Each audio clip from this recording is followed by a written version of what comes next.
कुछ लोग देश में अब भी ये मुद्दा उठा रहे हैं। मार्च 2025 कुछ अजीब होता है। ईरान के सर्वोच्च नेता अली खामेनेई अमेरिका से संभावित वार्ता पर सार्वजनिक रूप से बोलने का फैसला करते हैं। उनकी बातों से शासन की सोच साफ जाहिर होती है। मैं कहना चाहता हूं कि अगर वार्ता का उद्देश्य प्रतिबंधों का अंत है तो अमेरिकी प्रशासन के साथ बातचीत करने से प्रतिबंध नहीं हटेंगे। इससे होगा प्रतिबंधों की गांठ और भी ज्यादा कस जाएगी। खामेनेई ने कहा, अमेरिकियों पर भरोसा न करें, समझौता एक जाल है, बातचीत आत्मसमर्पण है। यही मानसिकता, यही पूरी तरह से अविश्वास 11 महीने बाद शासन को एक घातक गलती करने के लिए मजबूर करेगा। 6 फरवरी 2026 मस्कट, ओमान की राजधानी। अब्बास अरागची, ईरान के विदेश मंत्री, एक मीटिंग रूम में बैठे हैं। दूसरी ओर स्टीव विटकॉफ, ट्रंप के विशेष दूत, और जेरेड कुशनर बैठे हैं। उनके बीच ओमान के विदेश मंत्री मध्यस्थ की भूमिका निभा रहे हैं। जून की जंग के बाद पहली बार ईरानी और अमेरिकी फिर से बातचीत कर रहे हैं। यह कई घंटे की बातचीत है जिसे दुनिया उम्मीद से देख रही है। बातचीत के बाद अरागची ईरानी सरकारी टीवी पर जाकर गलती कर देते हैं। वे कहते हैं कि ईरान परमाणु कार्यक्रम पर बातचीत को तैयार है, लेकिन बैलिस्टिक मिसाइल पर चर्चा नहीं होगी। यह कभी था या होगा नहीं, चर्चा योग्य भी नहीं। अमेरिकी सरकार के लिए यह बयान दरवाजा बंद करता है, कोई समझौता नहीं। वजह जो 9 महीने पहले 13 जून 2025 को हुआ था। इजराइल ने ऑपरेशन लायन नसेंट शुरू किया। ईरान पर हवाई हमले जारी हैं। इस बार इजराइल सैन्य ठिकानों के साथ लोगों को भी निशाना बना रहा है। कुछ ही घंटों में रिवॉल्यूशनरी गार्ड के 20 से अधिक वरिष्ठ कमांडरों को खत्म कर दिया जाता है।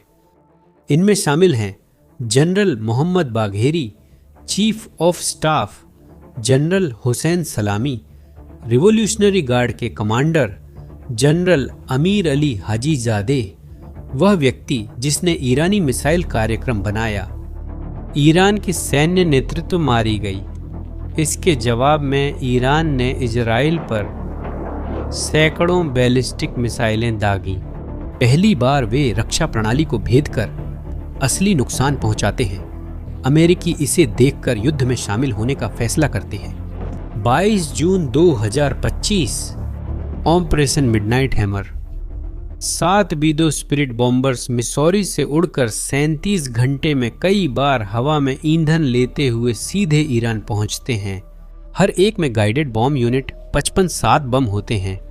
हर एक का वजन 14 टन है, जिन्हें 60 मीटर मजबूत कंक्रीट को भेदने के लिए बनाया गया है।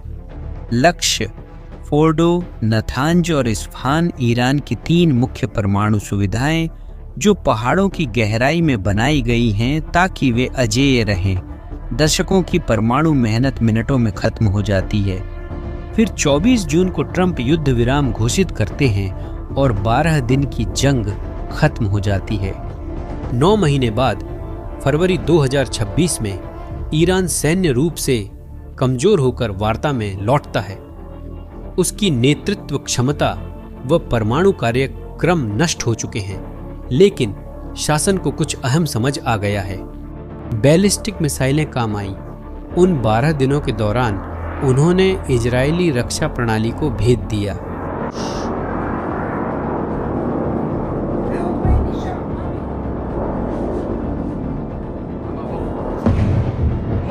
अब ओमान में ईरानी लोग उसी मुद्दे पर बातचीत नहीं कर रहे जो पहले काम आई थी।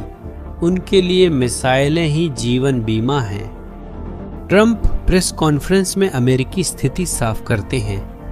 अगर ईरान ने 2 साल पहले यह समझौता पेश किया होता तो हम मान लेते, लेकिन अब हमने ईरानी मिसाइलों का असली नुकसान देखा है, इसलिए चाहते हैं कि मिसाइल कार्यक्रम समझौते में शामिल हो। ओमान में बातचीत खत्म होने के 2 घंटे बाद ही अमेरिका ने नई पाबंदियां घोषित कर दी। ईरान की शैडो फ्लीट के 14 जहाज और तेल की अवैध ढुलाई से जुड़ी 15 संस्थाएं। संदेश साफ है, अगर आप नहीं झुकेंगे तो हम दबाव बढ़ाएंगे। पाबंदियां सिर्फ इसका एक हिस्सा हैं। आइए अक्टूबर 2025 में वापस चलें।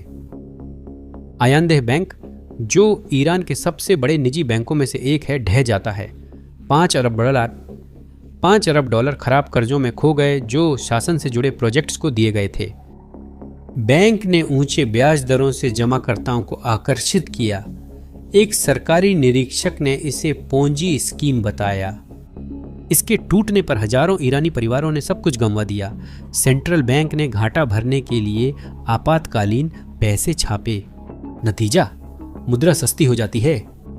कुछ ही महीनों बाद दिसंबर में रियाल 1.4 मिलियन प्रति डॉलर तक पहुंच जाता है।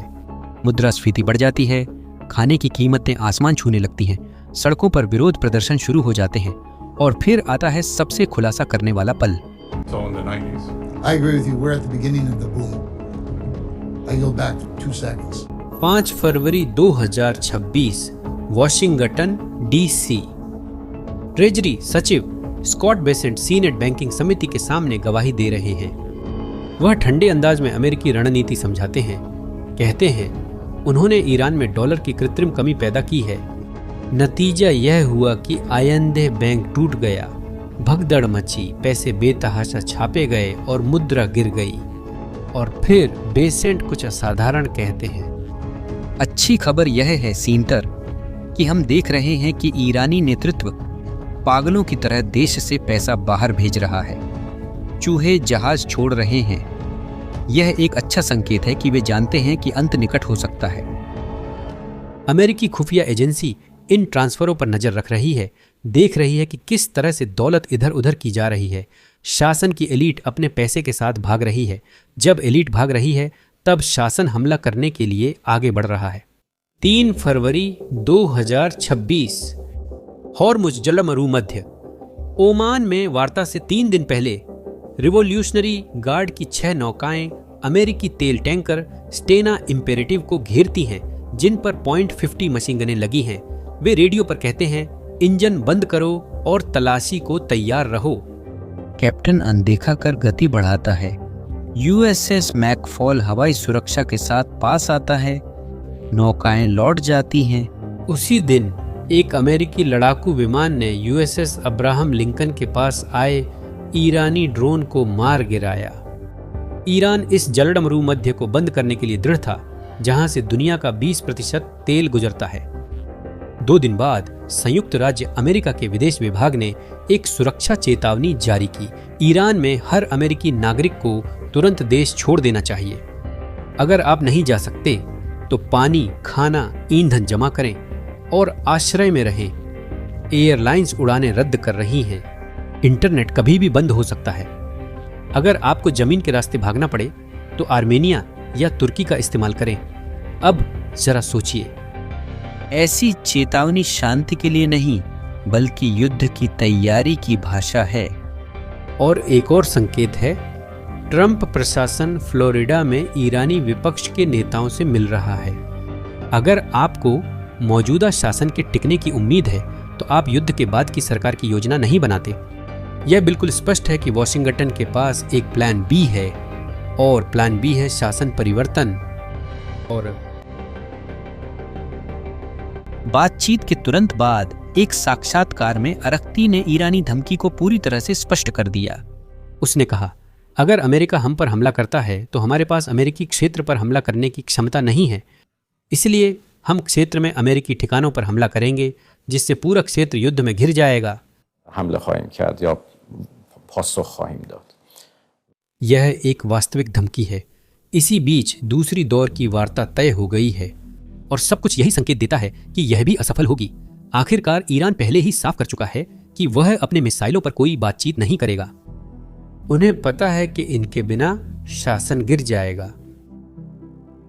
संयुक्त राज्य अमेरिका मिसाइलों को जस का तस छोड़ने वाला समझौता नहीं मानता। यह एक बंद गली है। फर्क बस इतना है कि ईरान का समय खत्म हो रहा है। उन्हें प्रतिबंधों में राहत और डॉलर के लिए तेल बेचना जरूरी है, लेकिन वे आर्थिक समझौता और मिसाइलें बनाए रखने की कोशिश कर रहे हैं। ये दोनों चीजें एक साथ नहीं रह सकती। हर दिन दबाव बढ़ता जा रहा है, मुकदमे और विरोध प्रदर्शन बढ़ रहे हैं, पैसा बाहर जा रहा है और उच्च वर्ग देश छोड़ रहा है। किसी मोड़ पर कुछ टूटेगा। यह एक विद्रोह हो सकता है जो शासन को गिरा दे, यह पूरी तरह से आर्थिक पतन हो सकता है, या यह एक नया युद्ध हो सकता है, इस बार जून में जो शुरू हुआ था उसे खत्म करने के लिए। ईरान की गलती ओमान जाकर बातचीत करना नहीं थी, बल्कि उस मेज पर बैठकर उस एकमात्र कार्ड को ठुकरा देना थी जो उन्हें बचा सकता था। उन्होंने मिसाइलों का चुनाव तब किया जब उनके पास कोई और विकल्प नहीं था। समय कम है। दूसरी दौर की बातचीत इस हफ्ते तय है। आने वाले दिन तय करेंगे कि हम ऐतिहासिक समझौते की ओर बढ़ेंगे या दशकों में मध्य पूर्व के सबसे बड़े युद्ध की ओर। अगर आप सच में समझना चाहते हैं कि क्या हो रहा है तो चैनल को सब्सक्राइब करें और बेल आइकन दबाएं। मैं इस कहानी पर नजर रखूंगा और जानकारी देता रहूंगा। अगले वीडियो तक अलविदा।